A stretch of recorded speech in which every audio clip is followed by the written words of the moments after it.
You hear the groovy tune, so it can only mean one thing. It's time once again for that weekly segment that I like to call TID's Kick in the Head. I'm not the one that named it, but apparently it seems to be appropriate. And joining me this week is a man that we've been in the ring together and we've known each other for a hell of a long time. We're talking about a former TNA champion, a guy who's been up the road, down the road, and through the road, and is making a huge comeback since his last injury, torn tricep and all. Like the neck wasn't enough. I'm talking about the walking weapon himself, Josh Alexander. How you doing today, brother? Good, and I'll be one of those people that say that the title is appropriate. Yeah. You really are, right? Like the traveling that you're doing right now, how is that? Like, were you prepared for this much traveling, or is this like crazy to you? It's tough to say because like I'm doing airplanes now. You know what I mean? I get upgrades Right. because I have status and all this stuff, and it is very nice.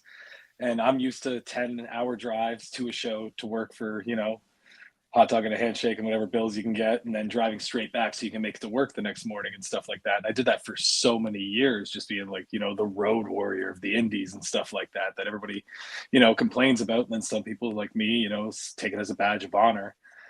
So, you get to these flights and stuff like that, and I get on some, and you see it on Twitter or X or whatever it's called these days, of people like, oh my God, Delta, how dare you? American Air, how dare you? All this stuff. I want this and that. And you're just like, man, like, I try to just like settle down, come back, and just think about that guy in the car on no sleep for 20 hours straight for that booking and be like, you know what, I'm lucky I get to sleep on this plane, regardless of if, I didn't get upgraded today or whatever like that. Now So, let me ask you this though: what's better, front seat, back seat, when you're it, driving that car? oh, I'd rather drive, to be Really? honest. See, Yes, yes. that's I'll that's something that I do as well.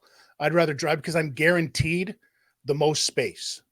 You know what I that mean? that and me driving keeps me awake longer, and I don't like sleeping in cars. I love sleeping on a plane. So there's a Dude, difference there, but I don't like sleeping in cars. So it's funny. My everybody that's ever flown with me is baffled by the fact that as soon as I sit, like we're not even down the runway yet, and I'm dead. I'm out like a light. I had one time where we were leaving and it was wintertime. I'm going on a trip. Ended up falling asleep a little too early because I woke up like an hour and a half later and we were still sitting at the airport because we hadn't gone through de-icing or one of those things. And I'm like, I've just wasted that first initial awesome amount of sleep. Now I'm going to be awake. It's yeah, horrible. that happened to me at Pearson last year. I fell asleep for 3 hours, and I woke up and I was like, "Oh, are we in Calgary?" And they were like, "No, we haven't taken off yet." Right. Yeah, Because then you're stuck sitting there the whole time going, well, now what am I going to do on this flight? yeah, exactly. Hopefully you download some stuff. Let's take this all the way back to the beginning. Let's talk about how you met your trainer, one Mr. Johnny Devine. I remember it vividly. It's hard not to. Johnny Devine came into Ontario about 2005 when I first started, and he started working with a prominent promotion in Oshawa called GCW, among other promotions. But this was the first promotion that I ever got booked and paid to wrestle on, Okay. some 7 or 8 months into my career. And he walked right up to me and he grabbed me by my stomach flap that I had, and he went, you need work on this. And I was like, okay, okay, sir, and a few months later, he was always very nice to me, but I guess like we've talked about it since. He watched my in-ring work and saw how hard I was working and all this stuff, and he saw potential there. So he never like dogged me for anything I was doing, but he knew my body needed work, and I did too. I was just an ignorant child at the time, thinking I could be a pro wrestler without looking the part. And he started a school like 4 or 5 months later in a boxing gym, in a boxing ring in Oakville. And I spent a lot of money and drove a lot of hours to train with him. And yeah, that's how we met, and the relationship started. And he's been a part of my life ever since, for nearly 20 years now. Uh, did you talk to him right after you got your first signing with TNA?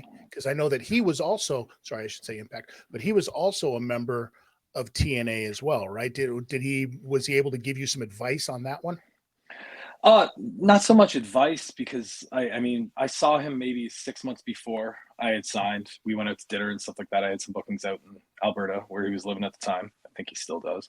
He's kind of a nomad, but yeah, probably Winnipeg, Alberta, somewhere around there. That's where he's living now. But And like he had just been like, you're fully formed now. You've gone through all these stages and steps. You've been at this for 14 years now, like all this stuff. And he said he was super proud of me, and like any milestone I'd hit along the way, whether it be a UK tour or a big booking for like a Ring of Honor or an Evolve or anything. Like I would always reach out to him, or he'd reach out to me before I got the chance, and we'd always talk about it. So naturally, of course, I reached out to him when I signed, but there wasn't really a whole bunch of advice. It was more like he knows that the biggest problem for me throughout my career was my own self confidence. So it was just, you know, reassuring me that, I'm ready for this. I'm good enough. I'm one of the best in the world. Just go out there and show the world now.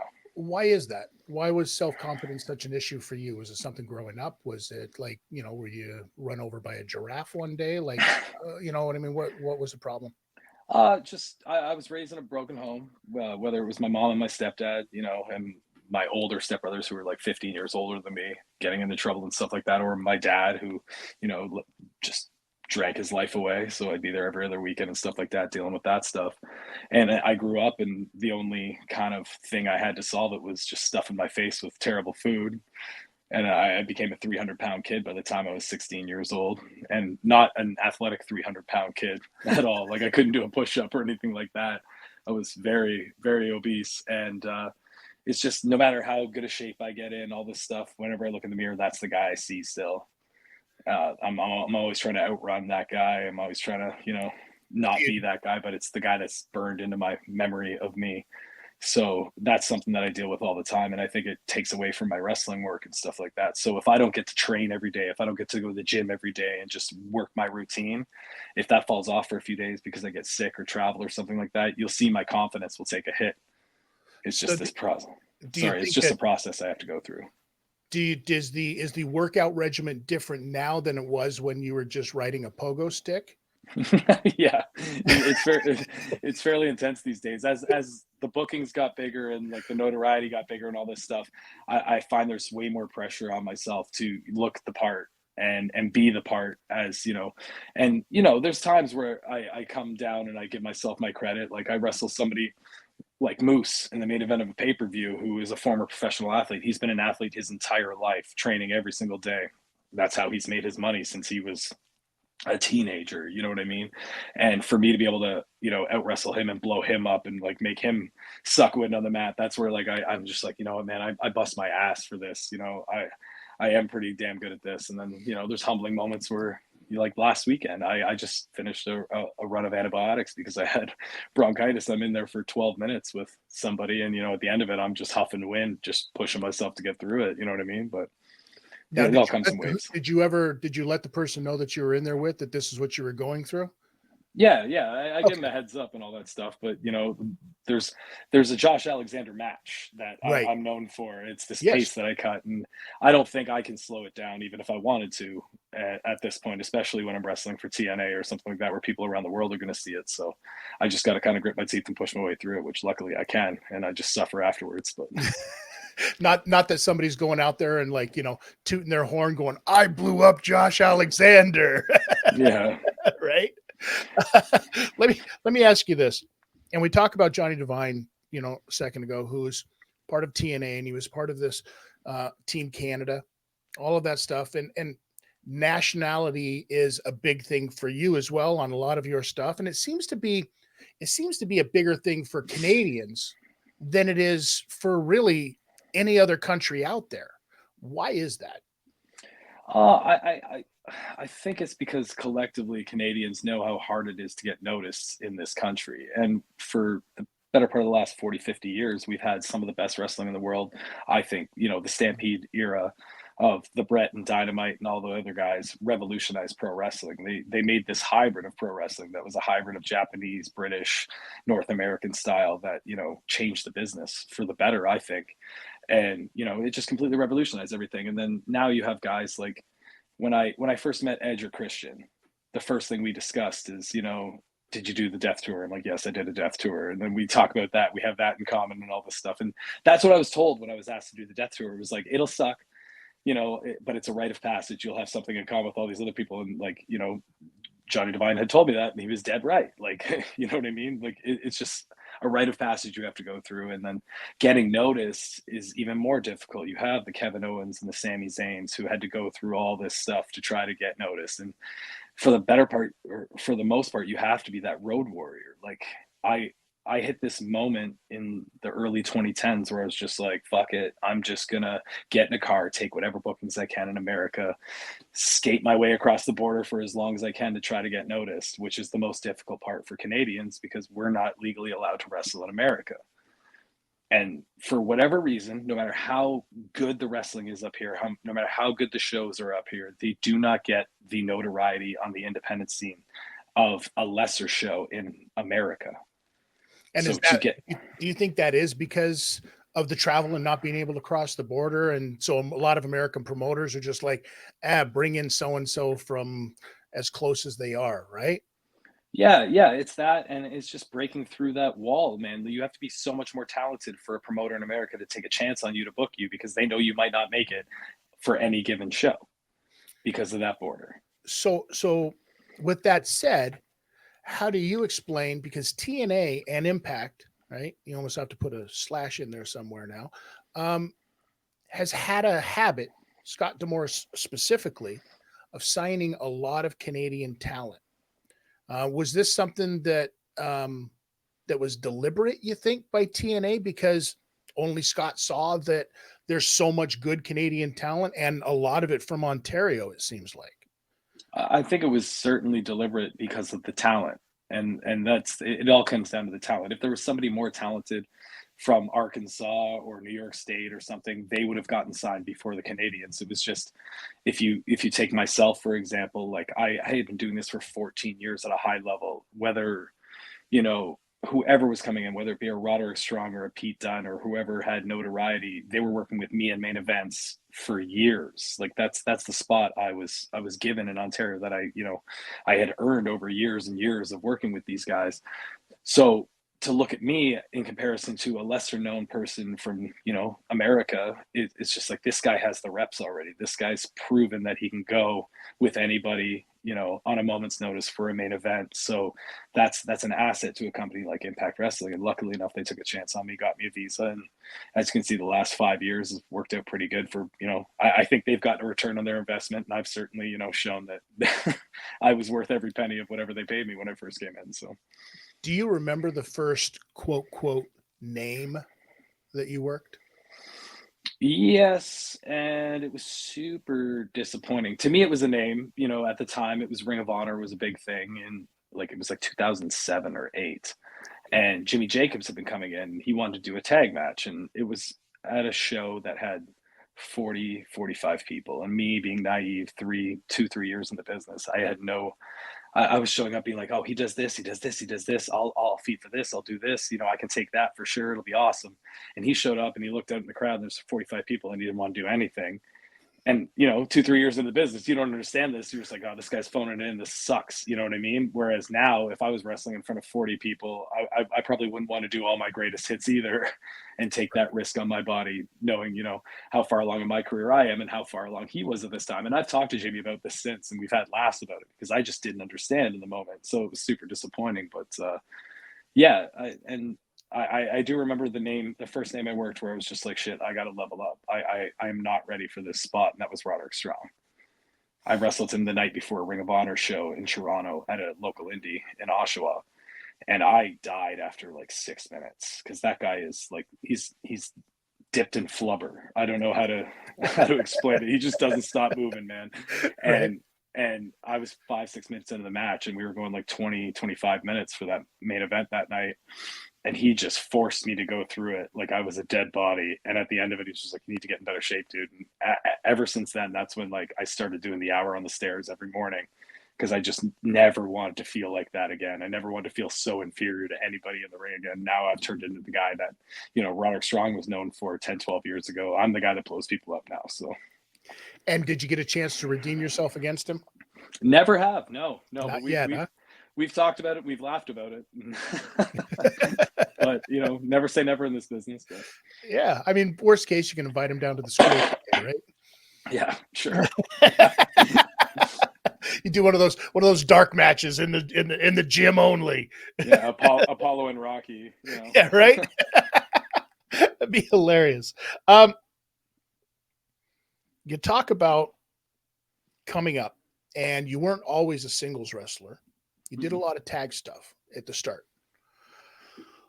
Was there a specific reason behind that? Because I've worked you in tag matches before, right? You in the Monster Mafia days, right? With Ethan Page, who's now over in Ring of Honor, AEW, whatever Yep. that thing is going on, right? Um, but then the TNA thing when both of you were signed, right? You win the belts, and then there's kind of they write the story. They write the story for Ethan to go do his own thing, right? But Yep. the story was that there was like animosity or something, right? Like it wasn't working out. How close to home really was that? Uh, I don't think it was very close to home at all. Like when we started the tag team thing, it was very strategic. Like we looked at the landscape of independent wrestling and we knew that there was 50 amazing singles wrestlers. And we looked at it and we were just like, other than the Young Bucks and Red Dragon, there are no established tag teams left. Right. So we can be top three tag team if we get really good really fast, or we're going to have this uphill climb trying to stand out as singles wrestlers. So that's kind of the avenue we went, and it worked out very well. We got a lot of mainstream bookings. We got booked against the Young Bucks on the independents, and that's what got us to PWG and all these other things. That helped springboard our career and get notoriety. But as for like the tag team evolving through Impact to the North and all the success we had, and then it falling apart, it was just kind of I have heard that he was given a choice whether it was going to be he turns on me and puts me over on the way out, or they do a different thing where he loses his mind, goes crazy, and he ends up dying via Karate Man or whatever it is, because in Impact, everybody has to be murdered on their way out. So, Right. and at the time, like I knew there was interest around the wrestling world for the North to be in a bigger promotion. So, you know, that's kind of the avenue we went. We didn't want to work each other and say that, this tag team is not a thing anymore. And it went off, but like just the way our careers went, the past went, once he got to AEW, he started a new tag team, the Scorpio Sky. I went off and had, a lot of single success. And it's kind of been like the shoe fits, I feel very comfortable in the position I'm in as a singles wrestler. I think I've been established as one of the best in the world doing this. So I'm going to keep going until the wheels fall off for this before I even consider being a tag team again. Have you ever been approached by it to be a tag team with anybody else? Never for more than just like a one or two off, Right. something for a big show or something where we have like-minded feuds or stories going on. But yeah. Yeah, that makes sense. Now let me talk to you about this. You are one of the very few people in professional wrestling who has managed to integrate his entire family. Right. I mean, you've always seen like, you got your Buff Bagwells with Judy Bagwell. You've got, Yeah. You've got Kimberly and Diamond Dallas Page. You've always, you know what I mean? Chelsea Green and Matt Cardona. You've got that kind of stuff. But you crazy bastard, you went one step further and got your kid out there. One of your kids, your youngest, right? How did that talk to me about how all of that came about? Well, over the years since I signed, like I didn't have a relationship with Scott when I first signed. Okay. It was like high and by at shows, you know what I mean? It was never mutual respect, sure, but like never had a relationship. Scott's kind of guarded with who he lets into the circle, you know what I mean? So over the years working with him, we became pretty good friends, and he's been friends with my wife for 20 years, known her for 20 years. So we just hung out with the kids, and he became kind of Uncle Scott to the children over the years. So when this stuff comes up, and me as being a singles wrestler, I'm very intense in the ring, and at the time they were looking for a way to kind of endear me to a broader audience, show the real Josh, whether the volume was turned up or not. So beyond everything I am in the ring, outside of the ring, I'm a dad first and foremost, because like I said, raised from a broken home, I don't want to be the dad, that I had growing up. I work my ass off to try to give my kids everything I never had. So that's just kind of how it transpired.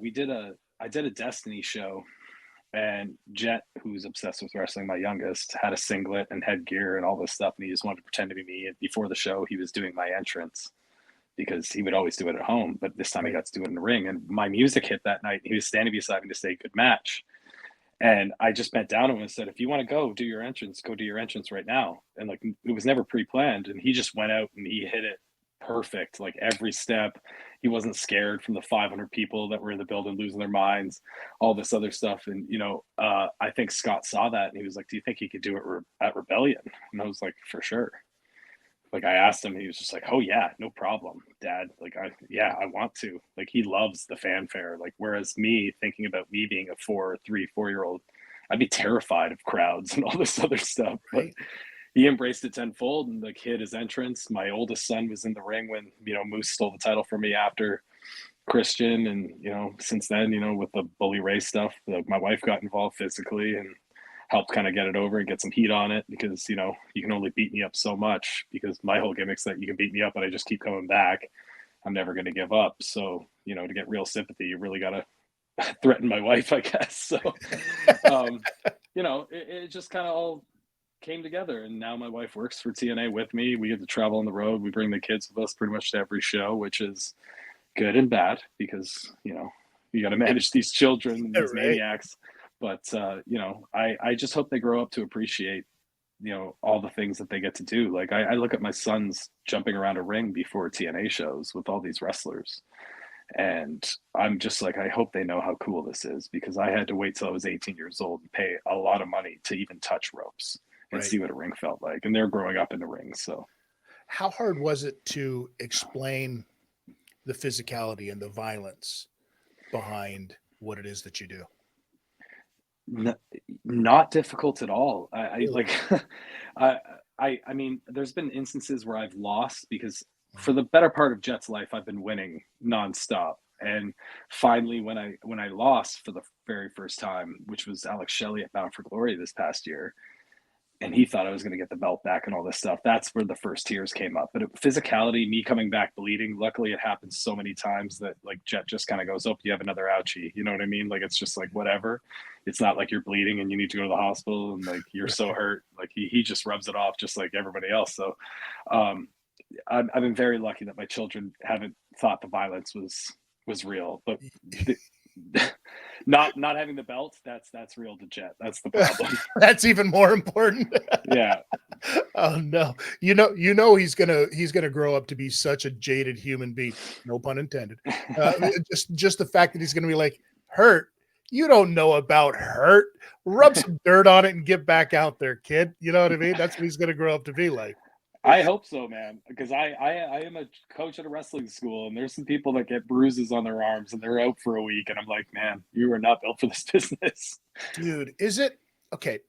Since we're on to that, because we've both coached, is it crazy to you the difference of human being that is trying to get into the business now as opposed to the human being that was trying to get into it when you started, which was after when I started? And I know for a fact the human being, like, it seems like every you got a 5 year window, right? Anybody after that 5 year age gap or whatever, it seems to be completely different.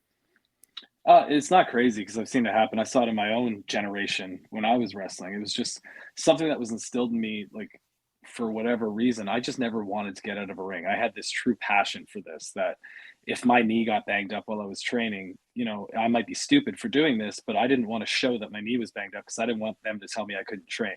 Right. So I'd be hiding all this stuff that was happening, whether it was a bruise or a swell Right. or like a sprain or all this other stuff. Like I just never wanted to get out of the ring.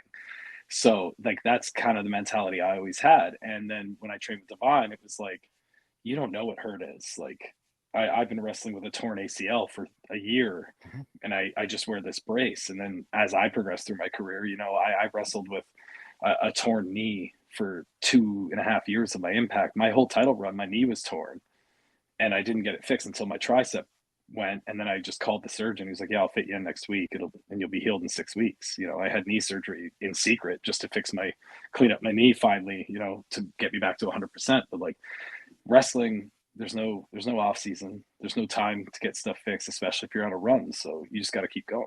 So were you out healing up your knee at the same time you were healing up your tricep injury? Yeah, I came home from tricep surgery, and it was like 10 days later, my surgeon fit me in to do my knee. Bro. And but like knee surgery is amazing now. I had the same surgery done when I was 17, and I was out for months. And this one, I was on the stairs at the gym a week later. He was just like, the more you can move, the better. And I was like, that's great for me. So Yeah, yeah, it's yeah, amazing what they learn, right? yeah, Um, because you've had your share of injuries. Your first one, I mean, your first big one, I should say, because you know as well as I do, there's a difference between being hurt and being injured. If you're yeah. hurt, get out there and earn your money. If you're injured, don't be stupid. You know what I Hmm. mean? And then your first big injury comes along, which happened to be your neck. What was it? C5 and 6, was it? C4 5, 4 5? and I was stupid. Yeah, Yes, because that, if I remember correctly, that was in the day that I was constantly seeing you taking reverse ranas from the top like an asshole. Like, just, oh, look at what I can do. I was like, what is he doing? yeah, being young and naive and trying to get noticed. You see it more and more these days, especially with X and Instagram and TikTok. Like people just want to get something that goes viral to get their name going because Joey Janela, for good or bad, man, he took a bump off a roof through the back of a truck and all this glass and stuff, and he messed himself up pretty good. He needed surgery, I think, on his hand because he cut through some nerves and tendons and stuff, but he got famous off that. Like, think about how much money he made off that one bump. And like, I won't do that. I won't suggest anybody else does that. But you see people trying to go through that same formula weekend in, weekend out now, and I just think there's like it's a very small window of opportunity to get noticed from something like that, and it ain't worth it for me. So Did you think that your chances were done when you broke your neck and you knew you had to go in for surgery, or were you like, I'm going to get through this no matter what the doctors say? first surgery, yes, that's why I came back after 6 weeks, and I didn't tell anybody I had neck surgery because Ring of Honor had been talking about signing us to a contract. So I didn't want anybody to know that I was compromised, and I was like, I'll just work around it. You know what I mean? I'll take flip bumps instead of back bumps for a while, and not avoid the pain on my neck and just send it all to my lower back instead. But after like 8 months post surgery, that's when I landed on my head again. Had to go for a second neck surgery because I messed up the first one because I never let it heal, and that's when I heard I was done, and I was fully like exhausted with pro wrestling. I had had Ring of Honor and Evolve both tell me I was getting signed and getting visas, and both of them just never did anything. I'd had my heart broken too many times and done all this work and all this debt and cars I've driven into the road and all this other stuff, and I was fully exhausted and just done. And I had been, my son was just born like 4 months before I had the second neck injury, so I was just like, I need to worry about that and not this. And I had the second surgery, and they told me I would be able to come back if I wanted to because the injury wasn't as bad as priorly thought through the MRI. And I was just like, no, I'm just gonna stay done, like no more. And it was something like 9 or 10 months later, and I was just miserable. And everybody finally kind of had an intervention for me, and be like, you can come back, you are coming back because you're miserable, and this is all you're meant to do. And That's amazing. So you have almost like an intervention moment, but instead of like alcoholism or drugs, it's like you need to go back to using. And the drug that you yeah, need to use is professional wrestling. yeah, exactly. And I'm super thankful for it because it's been 10 years since then, and it's been nothing but roses, so knock on wood. Right? But I've had plenty of injuries after that, but nothing that's kept me out of the ring longer than 4.5 months for my triceps. So. And how is that? How is the healing process with that one? It only in the past couple months, so it's almost been a full year since surgery. I think it was about the turn of the new year that I felt fully 100% back. Like that tricep was as strong as it was before, if not stronger, and all this other stuff. But after the first 5 months, I'd been working so hard at it because this is all I had to do. I was getting paid to stay home, so I'm in a very comfortable position, and I just worked my ass off. I was going to the gym twice a day, doing rehab, doing all these things, trying to make sure that I was doing everything I could to make this thing heal properly, so it would never happen again. And the time off obviously helped heal a bunch of other lingering injuries I had. So it was, as much as it sucked that I had to relinquish the belt and do all that stuff. I wish I could have put somebody over and finished that story properly. That's going to eat away at me for the rest of my life. But I was very run down and burnt out from that. It had been about 2 years of constant X Division to world title to all this stuff, and I was severely burnt out. So that 4.5 months off is sorely needed. And then while you were off, I know that you talked about you got to be able to dabble a little bit in producing. Yep. Was that something that you went to Impact with as an idea, or did they come to you with it? My arm was in the sling. I just relinquished the belt and I came to the back and Scott talked to me and I said, I want to produce. I want to do this stuff that I know I'm going to have to do when I'm done in ring eventually. Anyway, I would love to get the reps in. He was like, absolutely. I'm sure we can accommodate, I do, regardless of like my in-ring stuff, like I do have a very good aptitude for pro wrestling. So they trusted me and they gave me that opportunity. And, I wasn't great at it, but it takes steps to learn. And by the end of that 4.5 months, by the time I did it for like the sixth time, I was finally finding, my feet in that arena of being a producer and stuff like that. It's difficult because, to me, pro wrestling's so easy sometimes. Like some things that are just second nature to me or instinct to me aren't to other people. Right. So when I'm producing their matches and they feed a certain way or they want to do something and it just doesn't make any sense for, positioning or the story of the match that they're telling, I have to like you have to find a way coaching to, make them figure it out on their own rather than you tell them it has to be done this way because that's never going to get through to anybody, right? Right. Yeah, it almost is like producing is almost like coaching just on a different level. You're not coaching beginners. You're not like trying to, okay, lock up like this. You assume everybody's got their stuff, but everybody seems to be a little bit different.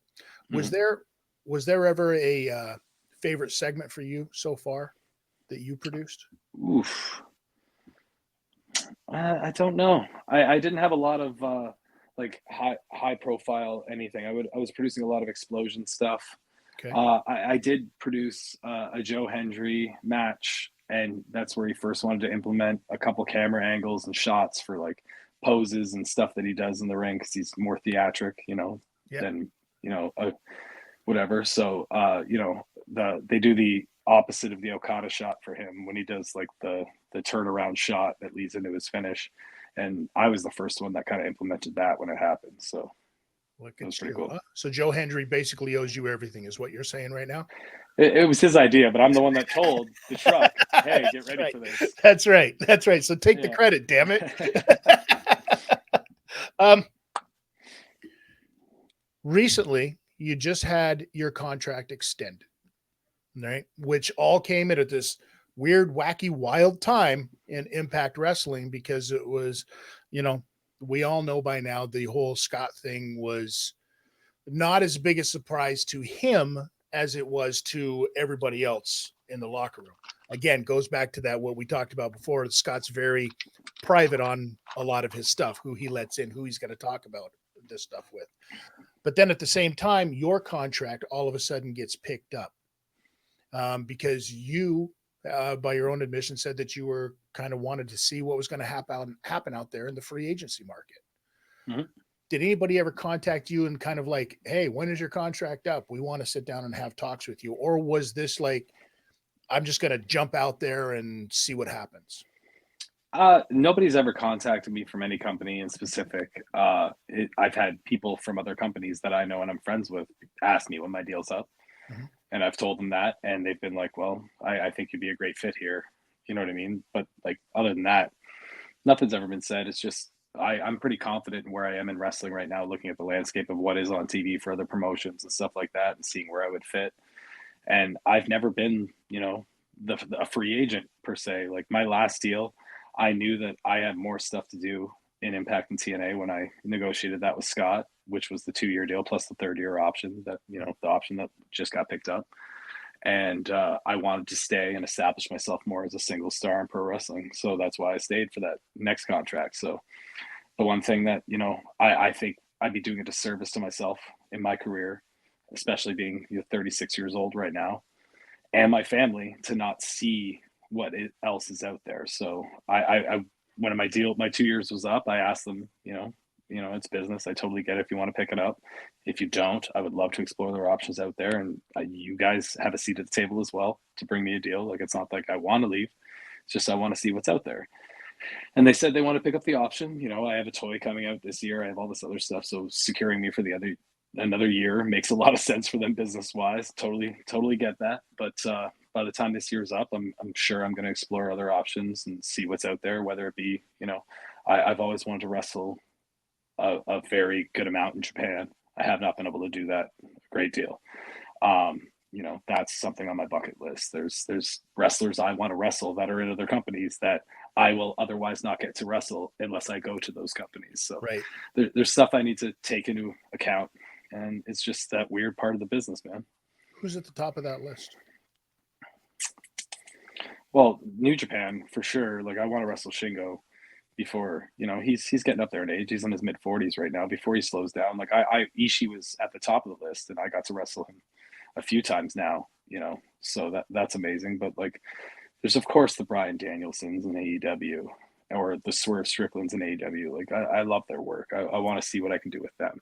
WWE, like Twitter has been going crazy for 2 years trying to get me fantasy booked against Chad Gable. I would love to do that. You know what I mean? Like there's no shortage of wrestlers in either company that I have a great deal of respect for that I think that I could, have some magic with. So it's is it wild though? Because when you see some of these people that do some of these fantasy bookings against, they're almost, it's almost like they don't see the forest through the trees, and they're looking at it like, oh, this guy is so similar in style to this guy.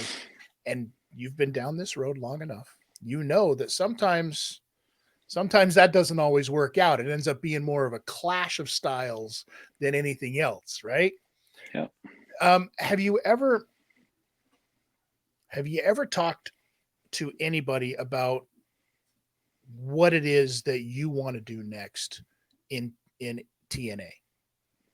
Like where does Josh Alexander go now? All right, you've been involved, like you don't have the belt.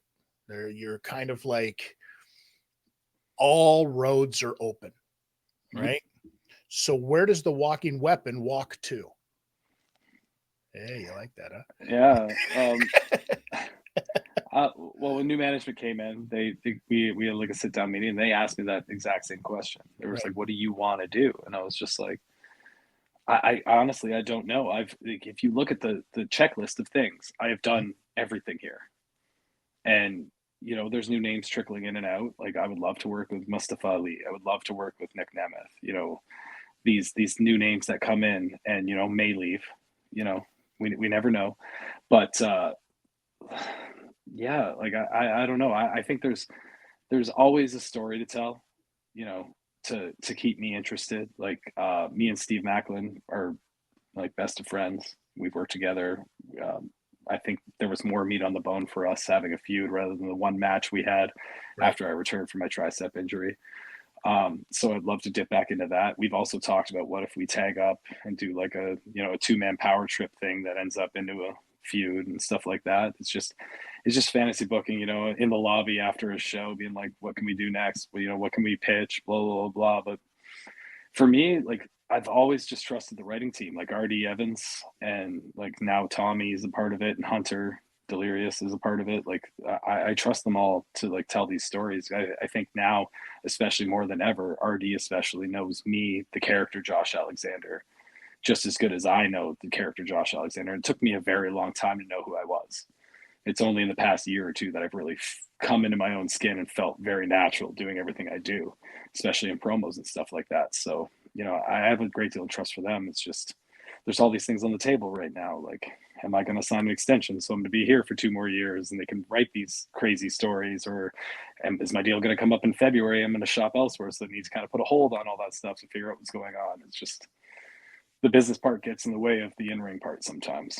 Yeah, that's always the downfall of it, I guess. I mean, because but at the same time, you need to have the business end of it because that's where the money comes from, Mm-hmm. right? So sometimes you got to put, your personal feelings aside, so to speak, right, to be able to do that. In the writing process inside of TNA, there always seems to be the ability to put guys and girls together that do a fantastic job. And we've always talked about how TNA, and this seems to be the mantra, so to speak, that TNA and Impact, we'll say TNA, has a locker room that is, for lack of a better term, seems to be way more brotherly and sisterly than a lot of other locker rooms. A lot of that might have to do with, the position of the people in other companies and how it's just maybe a bigger picture. You know what I mean? It's a bigger company, so to speak. TNA almost sometimes feels still like a mom and pop shop. You know what I mean? So you have this camaraderie with your fellow workers in the locker room, where I'm sure that Jet runs around and it's Uncle so and so and Auntie so and there's just this giant family feeling to it. But it can't always be roses, right? There's always going to have to be. There's always some kind of fighting, and somebody's pissed off at somebody because they went through their bag or whatever the case may be, right? But what I'd like to know is, everybody knows all of this stuff. What is the biggest misconception that people have about TNA wrestling? Biggest misconception from like a locker room perspective or Yeah, just overall? just overall. Uh, I don't know. I think like the infighting and stuff like that, it's far less cutthroat because there's far less of a disparity in pay between the bottom guys and the top guys. I think Okay. we're all, or guys and girls, you know what I mean? Like I think we're all kind of in the same boat, same pool of like you don't have one person making a couple hundred grand a year and one person making 5 million a year. You know what I mean? It's not that it doesn't have to be so cutthroat to try to get to the top to get to that money because the disparity isn't as much as other companies. But the locker room thing is super important. Like regardless of who, like people have been asking me for years. I've gotten a few people signed to the company and stuff like that. People that I brought in because I work more indies than Mhm. anybody except for maybe Alex Shelley, that's in TNA, and they trust my opinion on talent. So there's people that are amazing wrestlers that I say aren't good fits because they won't be good locker room people. Like you need to have this team mentality to be able to come in here and not take away from what we have because that locker room thing is the most important part to us. One of those people, Jody Threat, Yeah. right? A person that you know very well, trained her, right? Mhm. I'm sure, were very instrumental in her getting signed over there in TNA. She is a ball of fire. Absolute lover to death. I think she's fantastic. Her aside, though, let's talk about who else have you seen out there? Who is that next crop? You know what I mean? That you think deserves that shot, but hasn't been given a chance to really shine yet. On the roster or on the independents? Just on the independents that you've seen, because you're traveling a lot lately. Judas Icarus and Travis Williams are from Vancouver. They do Defy and Prestige and Pro Wrestling 365. They're trained by Eddie Osborne, Mhm. as we all know, out in Victoria. For me, for a tag team that is ready to be on TV right now, I don't think there's a better tag team in the world. Like their stuff is so crisp, so creative, and they just know who they are, which is half the battle. I wrestled Judas in a singles match right before COVID, and we went like 30 minutes. The rope broke halfway through. The people were going insane. It was just a very good atmosphere. I came to the back afterwards. I was like, "How long have you been wrestling again?" He's like, "Maybe a couple years," and I was just blown away because he had all the instincts that you can't teach. That took me 10 years to learn.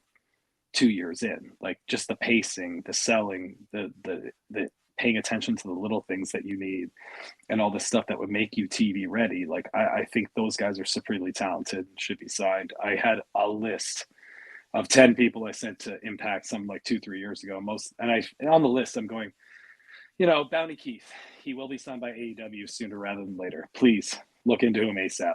Signed by AEW. You know what I mean? Calvin Tankman's a guy I've put over many times from MLW. Just a big, lumbering, giant dude, super athletic, super great locker room guy as well. Myron Reed's somebody I put over who recently showed up in TNA for tapings last weekend. So we'll see how that works out. Um, there's just so much talent out there, and it's just finding the people that have, yes, the physical talent to go out and have these amazing matches, but they also have the wherewithal in their head to be, mature enough to be a good locker room person, as well as the aptitude in the ring to do the little things that you need to do on TV, so you don't have to learn on the go, because that's something that you can fold your career by getting signed and showing up and not being ready way too soon by not having those little things, because it might take you too long to learn. And that's why the independents are great, because you can learn those things. As long as you're learning from the right people and you're Yeah. taking advice from the right people, right? Um, what's the worst advice you ever got? See, I'm a weirdo. Like I've talked to my wife about this all the time. My wife has like, oh man, I hate that person, or I hate that person. It doesn't have to be somebody in wrestling, but it's just like people.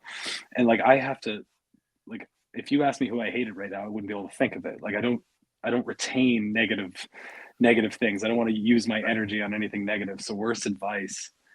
Um, I mean, I did get told once that yeah, you work very hard, and this isn't a wrestling thing, but this is like, you work really hard. You wake up at 5 in the morning, you go to the gym, then you go to work and you work your 10-hour day, and then you have to go do groceries, and you have to come home and cook, and you have to do all this stuff, and then you get home to your girlfriend, and she's nagging you about this or doing this and all this stuff, and everything's a problem at home, and that's work too. And he's just like, you work so hard with all these things to survive, your relationship shouldn't be work. And I was just like, oh yeah.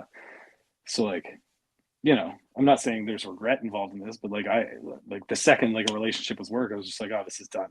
This is done. This is done. This is done. And I just like, whatever. And it wasn't until I matured and, met my wife that I realized like nothing's perfect. Like there's going to be work involved in a relationship to make it work, because you're two differing personalities. You're never going to find somebody you perfectly fit with. Even if you are like-minded, those things are going to clash just like you would in the ring. So, um, yeah, that was some terrible advice I got that I followed for far too long in my life, I think.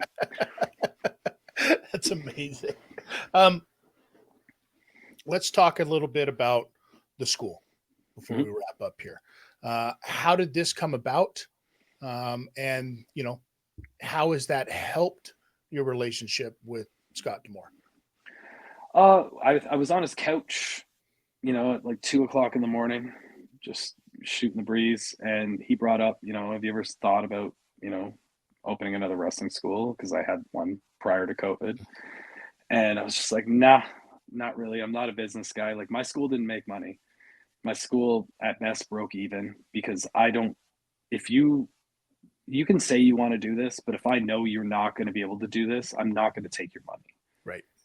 It's just not who I am. I'll tell you, you are wasting your time and your money, and you need to think of, if you want to be involved in the wrestling business, that's fine. There's other things you can do, but this in-ring portion is not for you. You know what I mean? So, and there's plenty of schools out there that take money from people that, will never do anything in this business just to stay alive. And I get that that's a business thing, but I am not a good businessman at all. So I told him that, and he was just like, well, what if I handle the business, you handle the in-ring coaching, and, I'll help with coaching here or there, but, we can make this thing a thing. And I was just like, because Scott has, of everybody I've met in my life, as much of a passion for this business as anybody else. Like, he loves training. He loves doing all these things that sometimes, like, I don't love training. You know what I mean? Like, Right. even if he's tired and had 5 hours sleep for a week straight, like, he wants to go to training on a Monday night. Like, he just loves being around the business and seeing the passion of people that want to learn and stuff like that. So, I was like, cool, yeah, we can try it. And I was able to, we were living in Guelph. I had enough to buy, at least a condo starter home from the first time in my life at 36 years old. And we purchased in LaSalle, which is a suburb of Windsor, which is a very nice area with good schools for my kids and stuff like that. It gets me closer to a direct airport in Detroit. And I also get to coach at this school. So it all kind of came together really fast, because I would not have been able to afford a condo in the GTA Right. compared to down here and stuff like that. So it just all kind of came together and made sense. And my relationship with Scott, like, there's nobody I trust more in probably my life than that guy, because whether it's good or bad, he's going to tell me. And I'm very much the same way, and we're very like-minded on that. So to be in business with somebody like that, it just makes it 10 times easier. He trusts me. Like, we have things that happen where I'm training and he's watching. He's like, that's not how I do it. But then he'll be like, I get why you're doing it that way, because that takes this out for them screwing up and maybe hurting somebody or something like that. Like, we do things in a different way, but it all comes to the same thing at the end. And he's very open to that. And we're good at, so far, man. Like, it's been 5+ years working together, and then a year now for the school. And we work great together. So as a business partner, it's been great, and I learned so much about the wrestling business as well as business outside of the wrestling business from him, like kind of like a mentor and stuff like that. But it's going to help me so much in my life. So I want to ask you this. Do you still get excited about the little things in your life? Like the very little things? And the reason I say this is because it just popped into my head. I can remember when you first moved to a place that had an outdoor setting, and the most exciting thing to you was the fact that you were able to get a barbecue now. Do you remember this? Because for the yeah, longest time, you didn't have a barbecue, and I was baffled by this. I was like, what kind of a man doesn't have a freaking barbecue, dude? Right? yeah. I couldn't have a barbecue living in basement apartments in Brampton or wherever I was at the time. Yeah, no. Yes, I do get excited about little things frequently. I do not have a barbecue right now. Get Uh, all right. This is done. We're out. Done. Finished. What do you mean you don't have a barbecue? I live on the fifth floor of Oh, a condo building, oh, and we moved in last July, and I was looking for a nice flat top. I can't remember the brand name of it, but a nice flat top grill oh, the that I could Blackstone. Blackstones that I could make like breakfast on for my family and all this other stuff, and do my meal prep on it. So I couldn't find the perfect one last year, but I'm gonna buy one, this spring and put it So on they top. have an So indoor one. Blackstone actually makes an indoor one, like a smokeless, flat top, everything. yeah, no, I got a full hookup for natural gas on my balcony. I couldn't find the perfect one, but I'm gonna order it this year.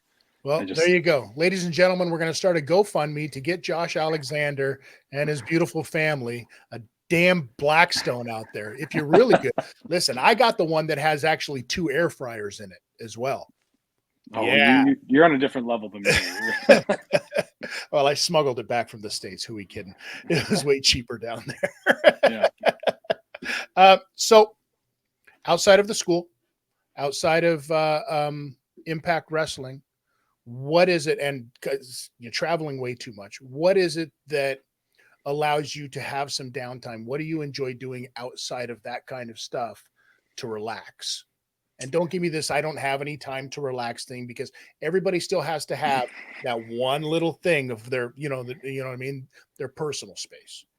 Uh, I would say I have no time to relax because it's picking up the kids from school, dropping them off at school, going to T-ball, going to my son's engineering thing every Wednesday night, stuff like that. That's going to be coming up in April, but it's just when I run hard and all this stuff, I finally come home. It's getting a charcuterie board, sitting on the couch with my wife, having a glass of wine, watching whatever 90 Day Fiance she wants to watch, and criticizing everybody I'm seeing on my television. But that's when we get to sit down and relax and just have some one-on-one time, which is I think that's the most important part. At least Keep the she's marriage watching. alive. At least she's watching 90 Day Fiance and not like how to get away with a murder, No, she's not into that stuff, thankfully. So bro. it could be worse. This guy. I couldn't tell you how many times I've come home from a show or whatever, and she's sitting here watching one of these programs. I'm like, are these clues? Am I supposed to be Yeah. picking up on something here? Did I do something wrong? That's amazing. How important is it to you to have your family by your side in this whole thing? Oh, it's super important. Like that's what I mean. Like when I said it earlier, I just hope my kids can recognize that it's like as much as travel is a chore, that they get to live this life that, you know, other kids would kill for. You know what I mean? I hope that one day they can look back on it and be like, Dad, like he had to buy our plane tickets and the rental cars and all this stuff to make this stuff happen. Like he worked really hard to make that happen, and hopefully they can appreciate it one day. And just having my wife there with me, like when I talk about confidence issues and stuff like that, my wife's one of the people that, has just looked at me and told me to shut the F up and get out of my own head many times. And it's saved me so many times. And it's probably got me where I am today. So, That's amazing. Josh, I want to thank you so much for joining us here. I know that you are busier than a three-pecker billy goat, and your travel time is insane. The fact that it took us a couple of go arounds to just be able to coordinate this thing, I really really appreciate you. I am super proud and super glad to know you and watch you grow through all of these years, and what you have turned into is absolutely 100% a consummate professional inside and outside of the ring. So congratulations to you, and nothing but success in the future. If people want to be able to send you any kind of, you know, pictures, money, get that barbecue money going, send him some barbecue money, ladies and gentlemen. Yeah. How can they get a hold of you? Twitter and Instagram at walking_weapon. That's my own thing. So Now, let me ask you this before we go, because we're talking about Twitter and we're talking about one of those things. And during all of that time with the Scott Demore stuff and everything, all of these hourglasses started showing up on Twitter. yep. What was that about? Okay, so LeBron James in January before the trade deadline, I'm a big basketball fan. Mhm. He just tweeted an hourglass one day, and NBA Twitter lost their minds. They were like, "He wants out. He wants out. He wants a trade. He wants this. You know, LeBron is crazy. He's power hungry. All this other stuff." And literally, I was like, "My deal's up." I just emailed them to tell them they have 10 days to extend my contract if they want. Meh, whatever. I put it up, and then everybody else in the roster was just like, "Oh, Josh's thing is got 1.1 million interactions. I'm going to do it too." And I was just like, "What are you idiots doing?" Like, because they made it look like something it wasn't, Right. and it was totally just me screwing around, just copying LeBron James, and everybody else had no idea who LeBron James was. Like, I guarantee Masha Slamovich has no idea about that, or whoever else did it. But they were just like, "Oh, Josh's thing's getting attention. I'm on board." And they all like fabricated their own thing that this hourglass thing was. And I just told them they were all dummies, but that was it. Look at you. Look at you. Setting trends. Yeah. For the one time in my life. Yeah. That's amazing. Josh, thank you so much, brother. I appreciate everything, and safe travels down the road. And I'm sure that we will be talking very soon. And nothing but success, ladies and gentlemen. Josh Alexander, the walking weapon, TNA superstar, pro wrestling hero to a bunch of people, including myself. Everybody, sit right there. We're going to be right back after this. This is the Law Live Audio Wrestling and TID's Kick in the Head.